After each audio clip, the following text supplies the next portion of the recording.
শেখ মুজিবুর রহমান একটা ফ্যাসিস্ট ছিল। বাংলাদেশের 72-এর সংবিধানটা আওয়ামী লীগের ম্যানিফেস্টো আছে, এগুলো সব ছিঁড়ে ফেলা দিতে হবে। পরে আমরা জানতে পারলাম যে ইসলামী ছাত্র শিবির ছিল ভ্যানগার্ড। এটা সার্জিস আলম নামে যে সমন্বয়কদের নেতা বলল ইসলামিক ছাত্র শিবির ভ্যানগার্ড। আমি বলছিলাম তখন, আমি তওবা করে বললাম এই নামটা যদি আগে আসতো তাহলে অন্তত একজন মানুষ এই মাইনাস হইতো এই আন্দোলন থেকে, তার নাম হলো ফজলুর রহমান। এটা জামাত বিভিন্ন ভাবে প্ল্যান প্রোগ্রাম করে, আমি কনস্পিরেসি বা নাই বা বললাম, তাদের মতো প্ল্যান প্রোগ্রাম করে জাতীয় আন্তর্জাতিক ভাবে ভিতরে এবং বাহিরে ষড়যন্ত্রমূলক যে কাজগুলো করছে তারই বহিঃপ্রকাশ আমি বলবো সামনে আসছে। এবং ছাত্ররা নেতৃত্ব দিচ্ছে অনেক সুসংগঠিত এবং সুকৌশলী। তারা সামনে গান বাজাইছে, পূর্ব দিগন্তে সূর্য উঠেছে রক্তলাল, পথের ওই যে তীরহারাই ঢেউর সাগর পাড়ি দিব, পিছনে গান বাজাইছে এবারের সংগ্রাম আমাদের মুক্তির সংগ্রাম। মনে হয়েছে, আমি তো বিভ্রান্ত হয়েছি, মনে হচ্ছে তো মুক্তিযুদ্ধের ছেলে পেলেরা আস্তে আস্তে সামনে আসুক না, চোর চোরটা একটু পিছনে যাক না। কিন্তু পরেই তো দেখলাম যে না, জিনিসটা যেন এইরকম না, জিনিসটা যেন ভিন্ন রকম। যখন তারা বলা শুরু করলো 47 আর 24 হলো স্বাধীনতা, 71 হলো বাইয়ে বাইয়ে গন্ডগোল। পরে বললো, কেন বললো? যখন 71-কে তারা স্বীকার করে না তখন বোধ হয় আমার মতো একজন হতভাগা একজন লোক বাংলাদেশে, আমি কিন্তু দলটা করি বিএনপি, কিন্তু মুক্তিযোদ্ধা হিসাবে একটা কথা বললাম, জয় অথবা মৃত্যু, জীবন অথবা মৃত্যু। মুক্তিযুদ্ধের বাইরে কোন কাজ বাংলাদেশে হইলে পরে এখানে প্রয়োজনে আবার রাজনৈতিক যুদ্ধ। যখন বলা হলো শেখ মুজিবুর রহমানকে এই দেশে অপ্রাসঙ্গিক করে দেওয়া হবে, তার ছবিটা বঙ্গভবন থেকে নামানো হইলো, আমি হতভাগা বলছিলাম শেখ মুজিবের এই আঙ্গুলটা টাইনে সুজা করতে অথবা নামাইতে ওই যে রাজাকারের বাচ্চারা চিরদিন পারবে না, ইতিহাসে থাকবে। এই কথাটা আমি বলছি, এখনো কথাটা বলছি। তারা যদি এইসব আলাপ আলোচনা এই দেশকে আফগানিস্তান, সিরিয়া, লেবানন বানায় ফেলবে, এইসব আলাপ আলোচনা বাদ দিয়ে যদি গণতন্ত্রের পথে চলে এবং বাপের বেটা যদি হয়, তারাতে গণতন্ত্রের পথে গেলে মানুষের সমর্থন নিয়ে তারা যদি রাষ্ট্র ক্ষমতায় 100 বছর চালায়, সেটা শরিয়া আইন করুক, তালেবান করুক, আমার কোনো আপত্তি নেই। Let them come to the field to take the support of the people, decision of the people, তাদেরকে আসতে বলে। এখানে না থাকে চক্রান্ত করে ওই ভিতরে থাকে সমস্ত প্রতিষ্ঠানগুলো, ঢাকার মতো বিশ্ববিদ্যালয়ে রাজাকাররা হবে হেড, রাজশাহীর বিশ্ববিদ্যালয়ে, এগুলো আমি চিন্তাও করি না। 21শে ফেব্রুয়ারি মাঠ হবে ইস্তেমার মাঠ, এইগুলা যে দেশে হয় সেই দেশে মৃত্যু। 21শে ফেব্রুয়ারি চলে গেল, আমি কিন্তু আমার ভাইয়ের রক্তে রাঙ্গানো 21শে এই গানটা শুনিনি। 16ই ডিসেম্বর চলে গেল, একটা খুব কঠিন গান ছিল, শাহনাজ রহমতুল্লাহ গাইতো গানটা, সব কথা জানালা খুলে দাও না, আমি কিন্তু গানের সুরটা শুনি নাই। এই যে মুক্তিযুদ্ধের স্বাধীনতার দিনগুলো কালকে চলে গেল, 26শে মার্চ, একটি ফুলকে বাঁচাবো বলে যুদ্ধ করি, এটা কিন্তু আমি শুনি নাই। এই বাংলাদেশটা আমি চাই না, এবং এই বাংলাদেশটা যারা করতে চায় তাদের বিরোধিতা করবই। যাই হোক, মুক্তিযুদ্ধ যেহেতু করছি, that was my commitment to the people of the country. আমার মায়ের কাছে আমার শপথ আছে, আমার বাপের কাছে আমার শপথ আছে, আমার দেশের জনগণের কাছে আমার শপথ আছে। আমার যে ভাগনাটা মরে গেছে পাশের থেকে গুলি খায়া, যুদ্ধে, সিলেটের যুদ্ধে মারা গেছে, সুনামগঞ্জের যুদ্ধে মরে গেছে, আমার যে ভাগনাটা লাভ মেরে পাশাত উপর উঠে বলছে, মামা মারে দেখো মামা, মরে গেছে, মা পাগল হয়ে মরছে। কত সহজে ছেড়ে দেওয়া হবে না বাংলাদেশের মুক্তিযুদ্ধ। এই কথাটা আপনাকে আমি বললাম। যা করে সব আমি, ছেলেদের সব কথা আমি রাজি হব, কিন্তু মুক্তিযুদ্ধ, আধুনিকতা, গণতন্ত্র, মানুষের পেটের ভাত, পরনের কাপড়, শুধু এফতাদিয়া মাদ্রাসা আর কি মাদ্রাসা, কওমি মাদ্রাসা না, সেটাও চলবে। আবার এই দেশে স্কুল, কলেজ, বিশ্ববিদ্যালয় চলবে। ওইখানে যখন যেমন চলবে আলহামদুলিল্লাহ রাব্বিল আলামিন আর রহমানির রহিম, যেমন চলবে একটা মাদ্রাসাতে, তেমনি অতে চলবে বাংলা পড়ায় চলবে, পাখি সহ পরের রাতি পোহালো, কাননে কুসুম কলি সকলি ফুটিল, রাখাল গরুর পাল লয়ে যায় মাঠে। কোনটাকে ছাড় দেওয়া হবে না। আপনি যেমন সারা রাত ওয়াজ করবেন, করেন গিয়া, কিন্তু আমিও লালনের গান গাইবো, আমাকে বাধা দিতে পারবেন না। আমিও শাহ আব্দুল করিমের গান গামো, আমিও উকিল মুন্সির গান গামো। আমি ডাকিতাছি তুমি ঘুমাইছো নাকি, আমার গানে বাধা দেওয়া যাবে না। আমিও হাসন রাজার গান গায়ে কইমু, আমি হাসন রাজায় কয় আমি কারো নয় রে, আমিও গান গাইবো হাসন রাজার, আমার গানেও বাধা দেওয়া যাবে। ফজলুর রহমান ফজলু ভাই, আমার নাটকে বাধা দেওয়া যাবে না। নাহিদ ইসলাম 26শে মার্চে স্মৃতিসৌধে গিয়ে তো আপনাকে আশ্বস্ত করবার জন্য, বাংলাদেশের মানুষকে আশ্বস্ত করবার জন্য বলেছেন যে 1971 আর 2024 পরস্পর বিরোধী নয়। তো জাতীয় নাগরিক পার্টির নেতার এই কথায় আপনি আশ্বস্ত হচ্ছেন না কেন? আমি তো বললাম আমার ছোট ছেলেটা ব্যারিস্টার হেড থেকে 2 বছরের পর, ওর কথা আমি কি আশ্বস্ত? ও তো বলে যে 24 আর 71 যদি সমান সমান বলে, তাও তো সে অপরাধের কথা বলে, অন্যায়ের কথা বলে। 71 যদি বাঘ হয়, 24 হলো বিড়াল। যদি আমি ধরেও নেই তাদের কথায় 1500 লোক নিহত হয়েছে, ধরে নিলাম, বা শহীদ হয়েছে, আমি তাদের প্রতি স্যালুট জানাই। কিন্তু একটা যুদ্ধে শুধু খুলনাতে 8ই ডিসেম্বর 1971 সন একটা যুদ্ধে 15,000 লোক মারা গেছে, একটা যুদ্ধে। আমি সিলেট সেক্টরে ছিলাম সারা যুদ্ধে, ময়মনসিংহ আর সিলেট সেক্টরে কত হাজার লোক মারা গেছে। আমার একটা গ্রামের নাম ছিল 36, গ্রামটার নাম 36, আমার ইটনা থানা। একদিনে ওই গ্রামটাতে 526 জন লোককে মেরে ফেলছে, লিস্ট আছে আমার কাছে। কাজে কোথায় মুক্তিযুদ্ধ? আগরতলার কোথায় উগারতলা?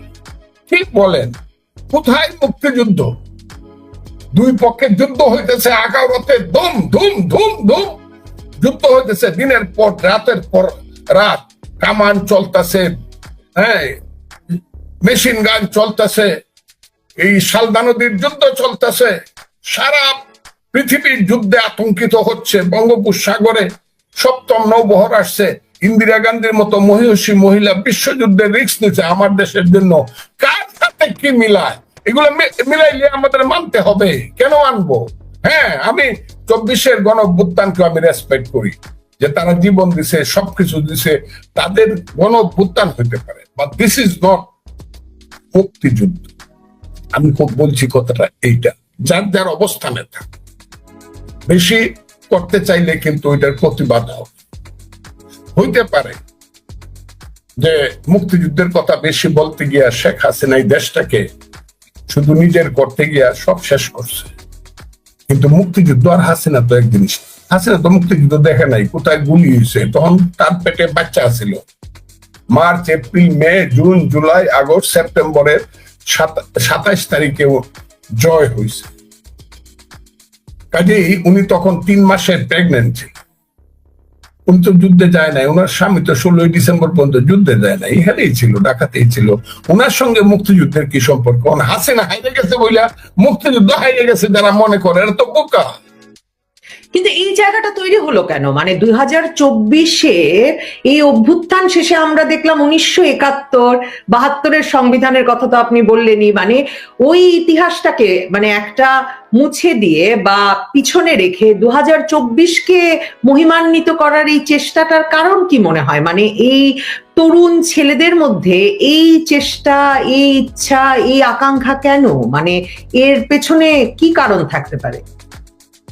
তাদের ব্যক্তিগত পিতা আছে, একজন মানুষের জন্মের কিন্তু ব্যক্তিগত পিতা থাকতেই হবে, আমারও আছে, সবারই আছে। আবার রাজনৈতিক পিতাও আছে। তাদের ব্যক্তিগত পিতা কারা আমরা দেখি মাঝে মধ্যে, আমরা তাদের ব্যাপারে বলতে চাই, ভালো মানুষ খারাপ মানুষ যাই আছে তাদেরকে আমরা সালাম জানাই। তারা কি করছে? কারণ তাদের যে বাপ, আমি একজন দেখলাম যে এই কারো বাপের বয়স 65 বছরের বেশি না। ওই নেতারা যারা নাহিদ ইসলাম অমুক সব, আমি সার্ভিস আলম হাসনা, এই 60-65, আর আমার বয়স 77। অর্থাৎ আমি যখন মুক্তিযুদ্ধে গিয়ে যুদ্ধ করছি কমান্ডার হিসাবে, ওদের মা বাবার কিন্তু দেখা হয়েছে। ও কথাটা খুব বোঝার চেষ্টা করেন। কাজেই ওদের বাবা কি করছে, তাদের বাবা তো ছোট ছিল, তাদের দাদা কি করছে সেটা খোঁজ নাই বা নিলাম।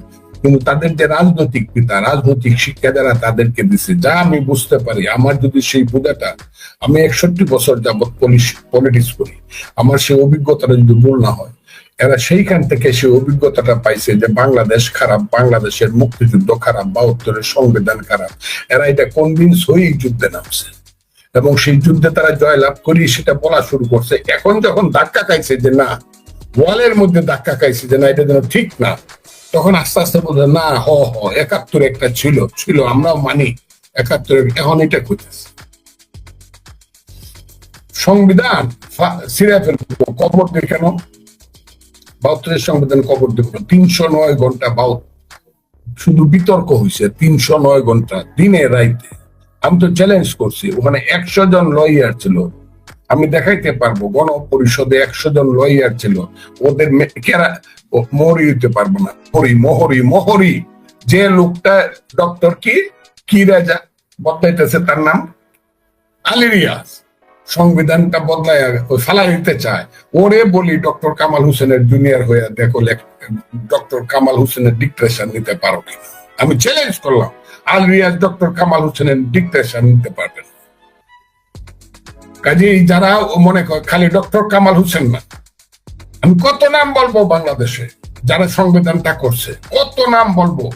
সেই ব্যারিস্টার ইশতিয়াক আহমদ থেকে ধরে বাংলাদেশের শ্রেষ্ঠ মানুষেরা, সেই জাতীয় অধ্যাপক আব্দুর রাজ্জাকারা পার্লামেন্ট মেম্বার ছিল না, কিন্তু দিনের পর দিন সেই সংবিধান করার জন্য তাদের সহযোগিতা, তাদের সহমর্মিতা, তাদের সাহায্য নেওয়া হচ্ছে। কে বলেন বাংলাদেশের একটা লোক বাদ ছিল না, নট এ সিঙ্গেল ম্যান, যাদের সেদিন আনিসুজ্জামানের মতো লোক, আহমদ শরীফের মতো লোকেরা সেদিন করছে। বাইরের থেকে মনোরঞ্জন ধরের মতো লোকেরা যারা 70 বছর পলিটিক্স করে মারা গেছে, নির্বাসনে ছিল কোথায়? ওই ঢাকা কারাগারে না, আন্দামান দ্বীপপুঞ্জে যারা নির্বাসিত ছিল, সেই মনোরঞ্জন ধরের মতো লোকেরা পরবর্তী সময় আইনমন্ত্রী হয়ে যায়, সংশোধন করছে। অত সোজা না, এটাকে ছুড়ে ফেলা একদম 72-এর সংবিধান। আমি আপনাকে দেখাইতে পারি, আমার কাছে 25টা সংবিধান আছে 72-এর, 25টা সংবিধান আছে, 1 থেকে 153 পর্যন্ত। ফজলুর রহমান এমনি 5টা দিচ্ছে না, লেখাপড়া যাই নিয়ে আসছি। ওই যে এক বেটায় কয় এই অমুক খুব ভালো ছাত্র, জীবনে কোনোদিন 1 to 10 সেকেন্ড হই নাই, স্কুলে কারো কাছে সেকেন্ড হয়নি। আমরাও লেখাপড়া করে আইছি, আমরাও মাস্টার ডিগ্রিতে বা গ্রাজুয়েশন ডিগ্রিতে আমরাও স্ট্যান্ড করা ছেলেপেলে লেখাপড়া করে আইছি, মেম্বার অফ পার্লামেন্ট ছিলাম, সমস্ত কনস্টিটিউশনটা মুখস্থ আছে। একজনে বলতে হবে কোথায় এর ত্রুটি, খালি ছুঁড়ে ফেলে দিব, এত সোজা না। কাজে আমি যে বিরোধিতাটা করতেছি, আমার দল, আমি যখন কঠিন বিরোধিতা করি, আমি মনে করি আমার দল আমার দলের অবস্থানে থাক, কিন্তু আমি মুক্তিযোদ্ধা হিসেবে বিরোধিতা করি। আমি ফজলুর রহমান বাংলাদেশের একজন সিনিয়র অ্যাডভোকেট, আপনি বুঝেন ব্যাপারটা। আমি কিন্তু সিনিয়র লেখা, কিন্তু সিনিয়র অ্যাডভোকেট এটা অর্জন করতে হয়। আমি বাংলাদেশের একজন সিনিয়র অ্যাডভোকেট, আমি আইন জানি না, সংবিধান জানি না, কথা কইতেছি। এগুলা কেন বল, মানে এই যে আশঙ্কাগুলো আপনি প্রকাশ করছেন, বা একটা বড় আশঙ্কা তো আসলে আছেই সমাজে, যে একটা নতুন বাংলাদেশটার আসলে চেহারা কি হবে, বা এই ছাত্ররা যেই চেহারা দিতে চাইছে সেই চেহারা আসলে বাংলাদেশের সংখ্যাগরিষ্ঠ মানুষের আকাঙ্ক্ষার প্রতিফলন ঘটাচ্ছে কিনা। কিন্তু কি করবার আছে, মানে পরিস্থিতি তো এমন, সেখানে আপনি আসলে রাজনৈতিক কি সমাধান দেখেন? মানে বিএনপির কি সেই শক্তি সামর্থ্য আছে? আর আপনি বলছেন যে জামায়াতে ইসলামী আর জাতীয় নাগরিক পার্টিকেও তাদেরই দল বলছেন যে তারা ছাড়া আর সবাই নির্বাচনের পক্ষে আছে। তো বিএনপি ছাড়া তো আসলে মাঠে আওয়াজ তোলার মতো বা রাজনৈতিক শক্তি সামর্থ্যওয়ালা আর কোনো দল নেই। তাহলে আসলে মানে কিভাবে, মানে বিএনপি কি করে এই রাজনৈতিক পরিবর্তনের নেতৃত্ব দিতে পারবে, মানে নির্বাচনের দিকে হাঁটাতে পারবে? যে আশঙ্কার কথা বলছেন, সেই আশঙ্কার বাংলাদেশকে আবারও মূলধারার ট্র্যাকে নিয়ে আসতে পারবে? আপনাকে অসংখ্য ধন্যবাদ। আমি আপনাকে বলি কি করা হচ্ছে বা কি করা, আমি আপনাকে বলি তারা যে কি করতেছে। একদিন দেখা গেল আমাকে তাদের পছন্দ হয় না, মিছিল করে আসলো, কারো কথা মানো না, পুলিশ দৌড়ায় চলে গেল, আমাকে পাইলে কুপায় মেরে ফেললো, আমার বাড়িটা পুরাইয়া দিল, আমার বউরে অসম্মান করে চলে গেল। এটাকে বলা হচ্ছে mob justice, mob movement, mob বাংলাদেশে চলছে। এখন থামছে, কেন থামছে জানেন? একটু থামছে, আবারও হবে কিনা আমি জানি না। থামছে মানে তাদের শক্তি কমে গেছে। কারণ মানুষের কি তাদের বিরুদ্ধে মাঠে নামছে না, তাও না, কিন্তু ওই যে ওপিনিয়ন, একটা ওপিনিয়ন ফর্ম হয়ে গেছে যে যা হওয়ার সঙ্গে সঙ্গে গুলশানের একটা বাড়িতে রাত্র 3টার সময় ওইটা ফ্যাসিস্টের দালালেরা হুঁশিয়ার সাবধান কইয়া সেই বাড়ির সমস্ত গয়নাকাটি সোনাদানা সব লুট করিয়া মেয়েদেরকে বেইজ্জত করিয়া ছেলেকে মাইরিয়া সবকিছু লয়ে আইব।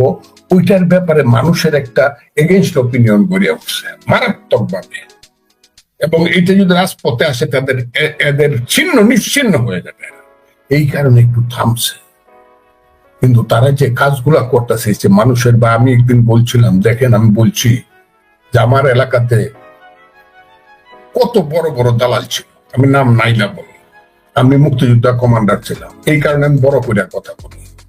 একটা লোকও বলবে না যে ফজলুর রহমান কথা বেঠিক বল, আপনি সারা কিশোরগঞ্জের আমি মুক্তিযোদ্ধা কমান্ডার। ওই আমি তো সেই বড় বড় দালালদের বাড়ি পুড়ে দেই নাই, তাদের ছেলে মেয়েদের তো আমি